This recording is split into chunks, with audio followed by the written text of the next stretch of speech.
Check it out. This is Cosmo FM. That's right. Are you ready? Yeah. Ladies and gentlemen.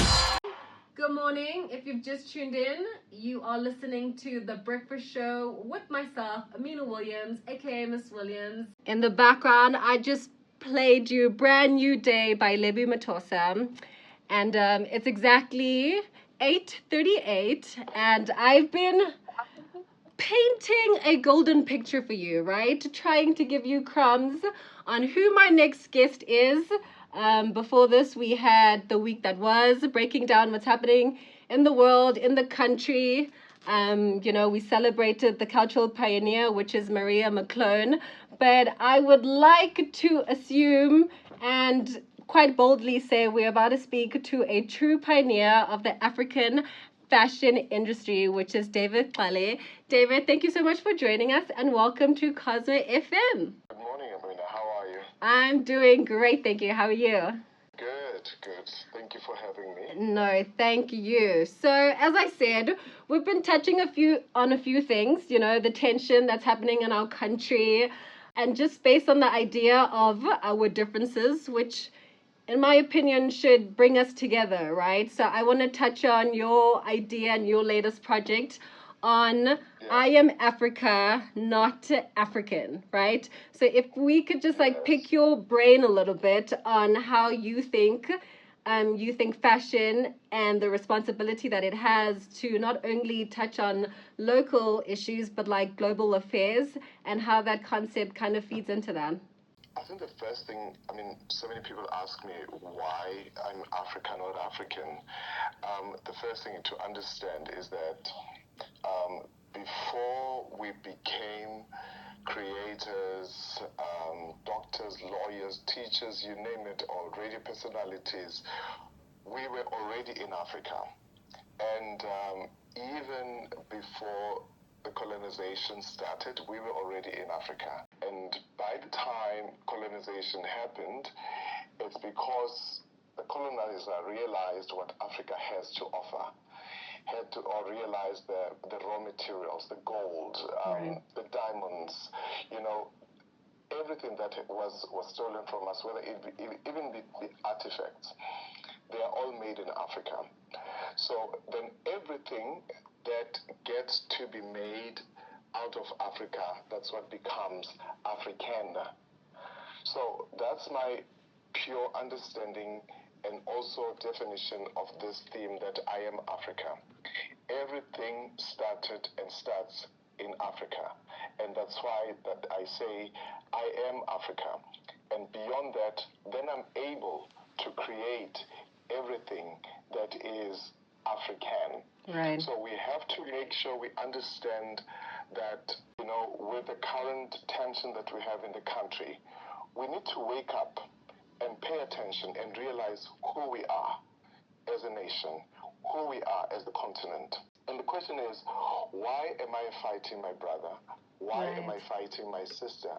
Why am I trying to become superior beyond the other human being? Yes, there are migration issues, which it's not my forte, but all I'm saying is that let us remember one thing, specifically as South Africans right now. Let us not forget Ubuntu. And with the practice of Ubuntu is we can be able to deal with the current tension, with the current issues that we have of illegal and legal migrants and everything else. But then I do want to specifically address this with us as South Africans. We are very quick to respond to a hot issue right now, but forgetting our actions that we actually practice on a daily basis. Correct. I am going to make a simple example of commitment and hard work. As South Africans, some of us are very complacent and comfortable and not wanting to do the dirty work.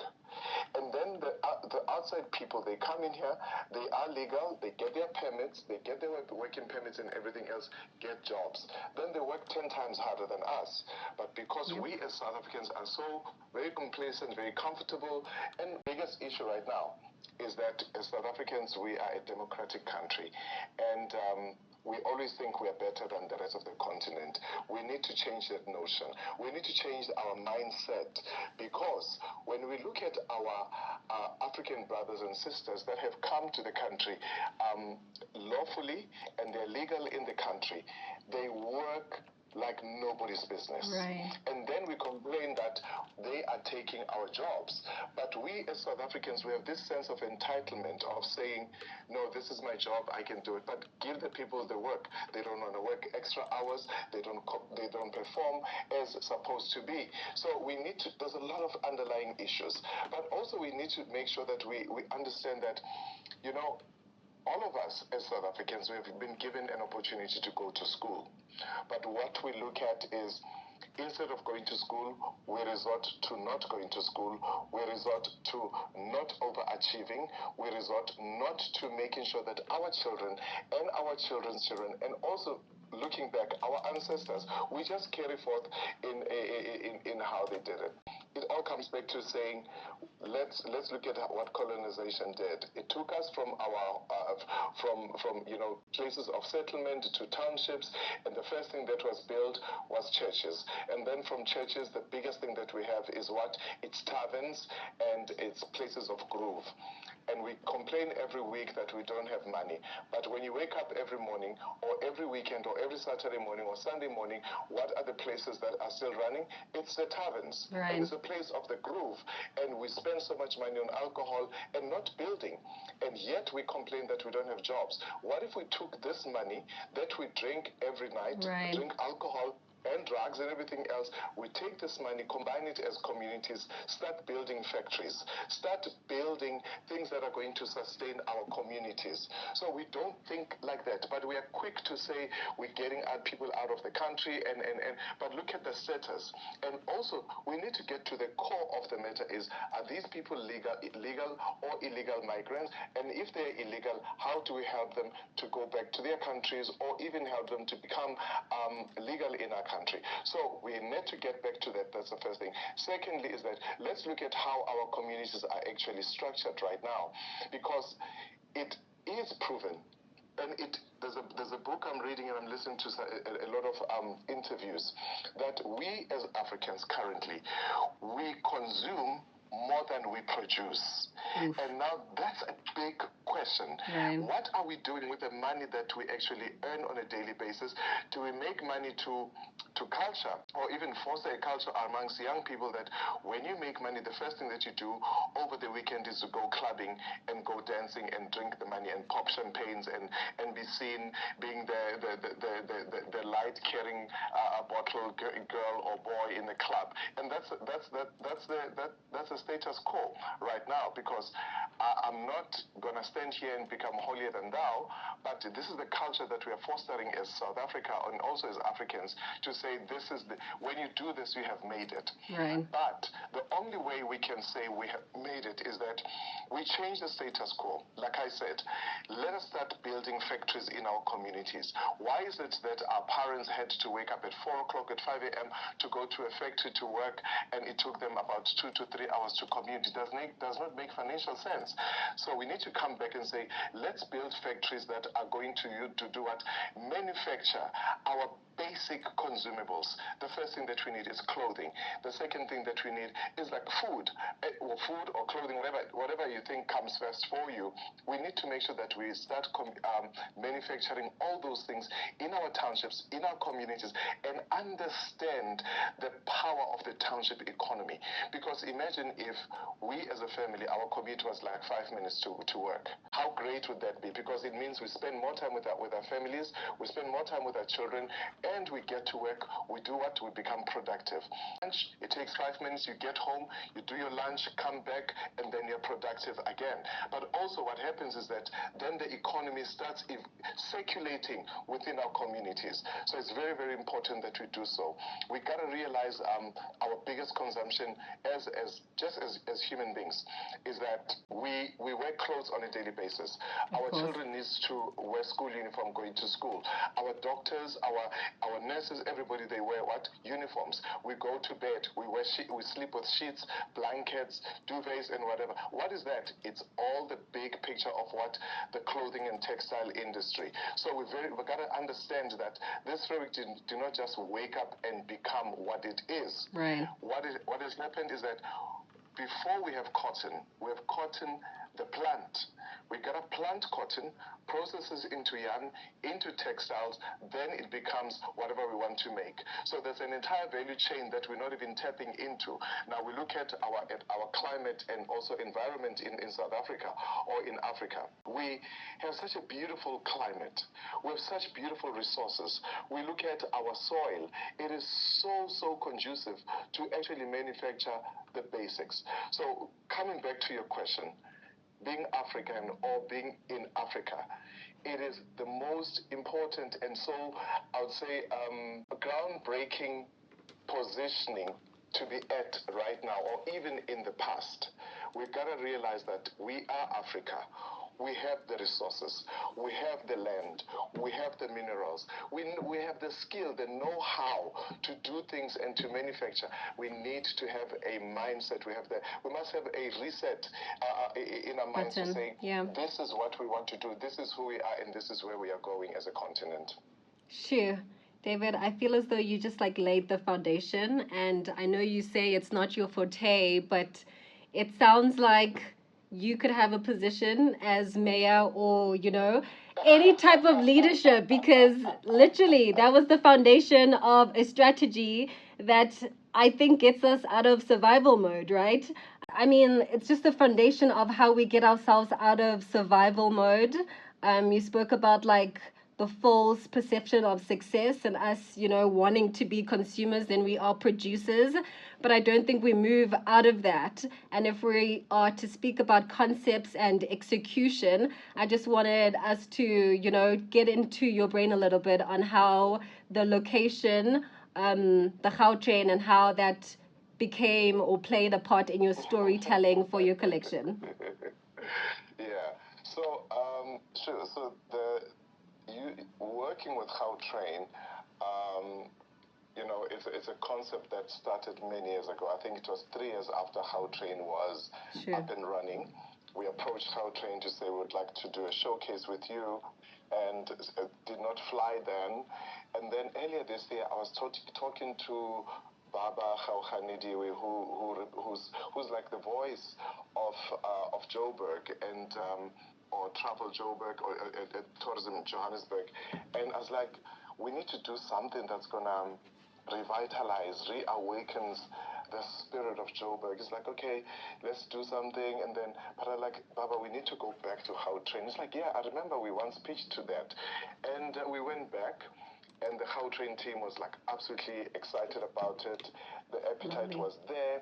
I mean, it took about 4 months to make sure that this is ready on time. And we're a back and forth and also logistics and all. And for me, I was like, okay, we want to do this in Park Station.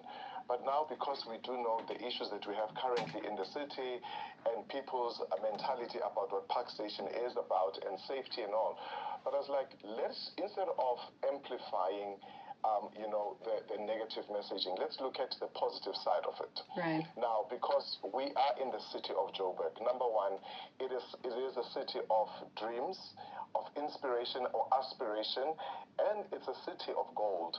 And it's a city that actually makes or breaks people's dreams to come alive, or even to fly.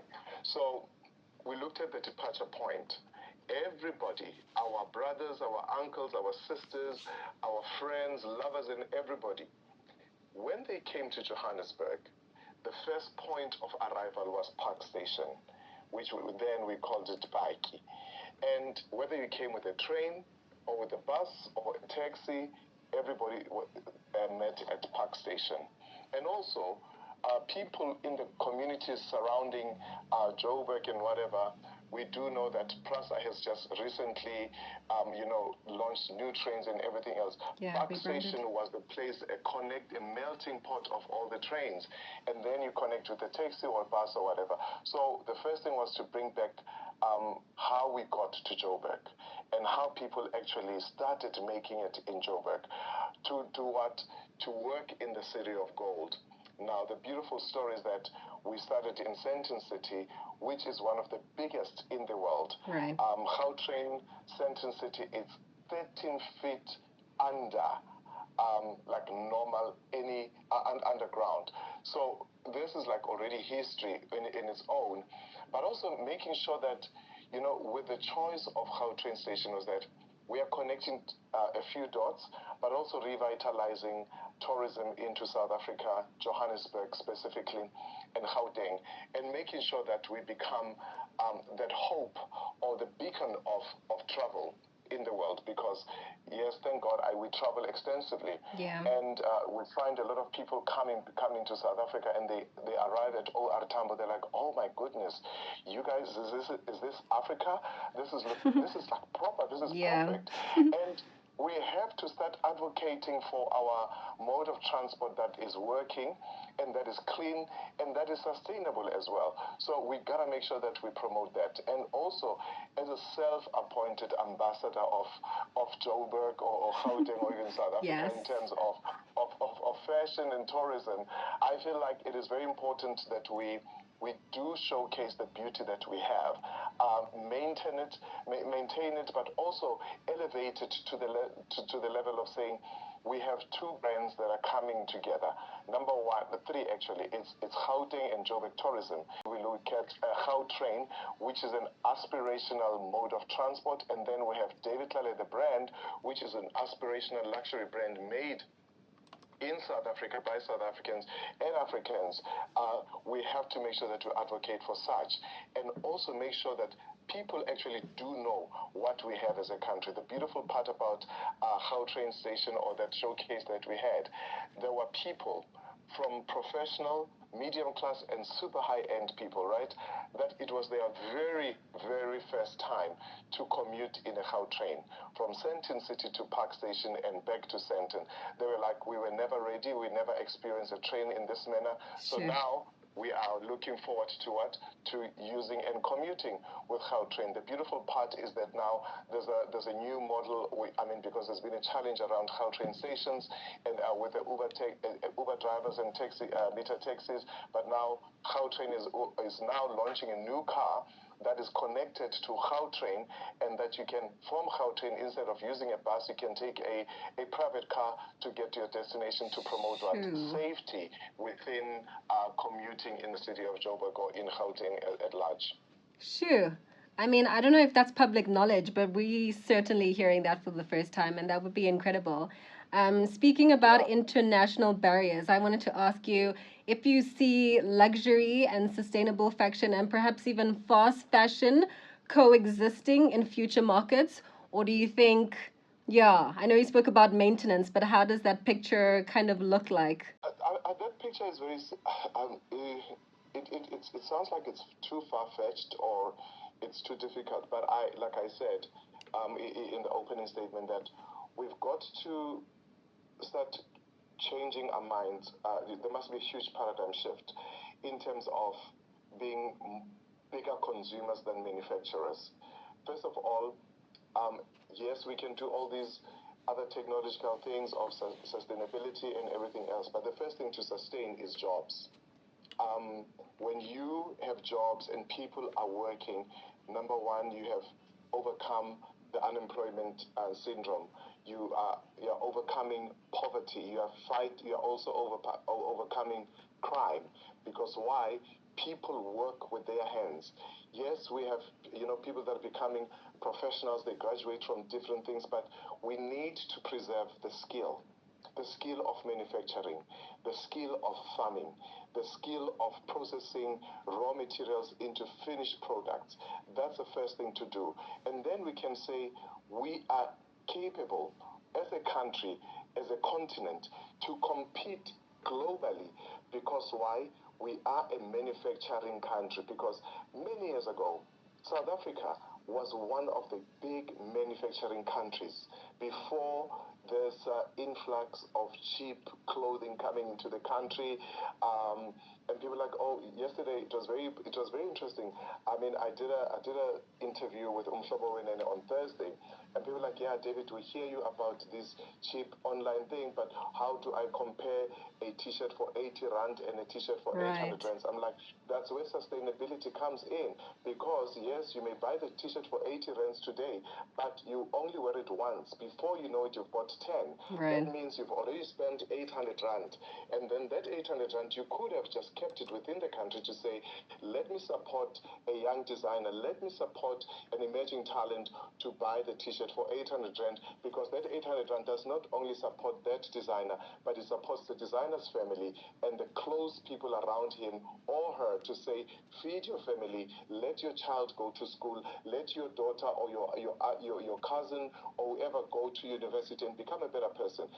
Unlike spending 800 rand unconsciously so, because why? We are quick to say this is cheap and quick. Fine, great. But what are the repercussions post that? So coming back to sustainability in the country, we've got to foster a culture of manufacturing our raw materials, process them locally, and produce them to finished products. And while we are doing that, then we also export a lot of these raw materials, not just as raw materials, but finished products outside the country. That gives us more mileage and also economic force to say we are not only consumers, but we are producers from raw to finished products. And then when we get to, right now I advocate big time on revitalizing or reviving the clothing and textile industry. And it is very, very important that we do so.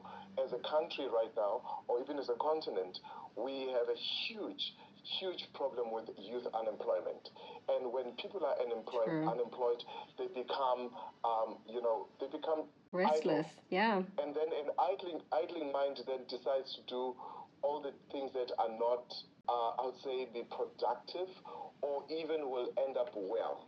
So, but if you have a mind that is young, that is capable and creative, and you put them in the space of farming, whether we're farming sheep, because in sheep there's more than one, it's more than just clothing. We get wool, we get mohair, and we get the skin, napa, which is the napa leather. Then we get food as well. So within that, we're already overcoming and dealing with quite a lot. And then same applies with cattle. It's the same story. We get leather, we get food, and we get also to develop manure or fertilizers for vegetations. So there's a lot of things that we are solving. By the time the raw material is processed into ready materials to be cut and sewn, because remember, from cattle we don't only get leather for shoes. We get leather for what? For our couches, the chairs, and handbags, and so much that we can actually do. So all I'm saying is that let us reset on how we wire our young people at an early age. We can't teach them from primary, high school, and then at university they realize, actually, I'm interested in farming. Let me go farm goats or sheep or cattle, or let me go farm cotton. And today technology has allowed us to do, I would say, man-made fibers, fusing them with natural fibers. Like right now, there is a raw material that actually fabric that comes from different plants, from pineapple skins, banana leaves, and so many. So that technology needs to be infused in our education system. Our education system needs to reset. I know there's a lot of adjustment that need to happening, but there must be a lot of manufacturing processes involved in our education system at an early age. Come the time we get to university or TVET colleges or whatever it is, because we have a basic skill, then we're able to amplify it to the next level.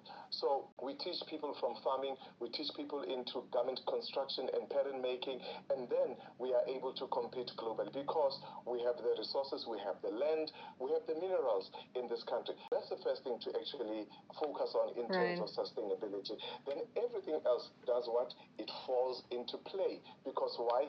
We have sustained and maintained and also advancing the core thing, which is local manufacturing. Oh, I mean, David, I can tell you one thing. We're definitely not reading about the different elements of this ecosystem, right? But we have run out of time, so I would like to just touch on a personal note.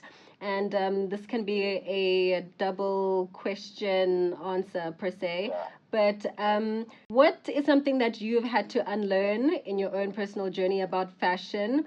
And to anybody like listening in Cosmo City, I think sometimes we don't have that self motivation. So, speaking to anybody at whatever growth level that they're at, what words of encouragement do you have for them? Yeah, so the one thing I had to unlearn is that being a fashion designer, I'm going to be fabulous, but I had to learn that, and also that fashion is only one pillar in the whole clothing and textile industry that we use as a medium to promote the clothing and textile industry.